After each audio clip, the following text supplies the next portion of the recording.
New tonight, the city of South Padre Island voted to make changes to their city ordinance involving spring break and other big events. Those for the changes say they're needed for their safety. Those against say it'll hurt their livelihood. Channel 5 Steven Saravia was at the meeting. He joins us live from the island with more. Steven. That's right. It was a packed house here at City Hall as they discussed policy changes for those looking to rent out properties here at the island or those looking to host big events. The city is looking to change things following the massive turnout during the past few spring breaks.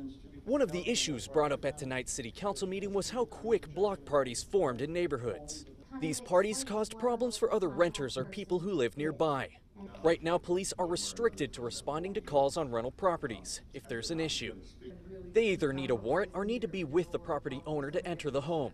These new regulations would require property owners to appoint a local contact person that's available 24/7. They must also respond within 1 hour to a property. This will help police stop parties which get out of hand.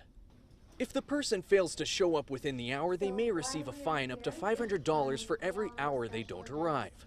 The mayor says this is the solution they came to in response to past incidents during spring break. There's going to be some things that will have to be adjusted, our ordinances, so that we can absorb this expansion in our rental business on South Padre Island in such a way that it's not disruptive like other communities went through. The next item they discussed was how large events should be regulated. The city defines a large event as one that brings more than 1,000 people. These events will need a permit from the city. They will also need a security plan, which includes one water station per 2,500 people, one toilet per 300 people.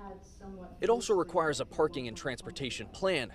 They will also need a plan to mitigate neighborhood impact, and will also need a site plan or map of the event.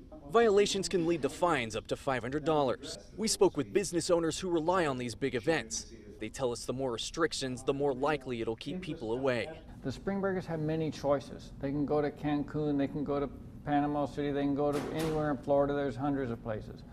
But to get them to come all the way down to South Padre Island, we have to work extra hard. It's 2 flights to get here. We spoke with residents who were for the regulations. They didn't want to go on camera for fear of retaliation. They did tell us these rules will help them feel safer during the busy holiday months.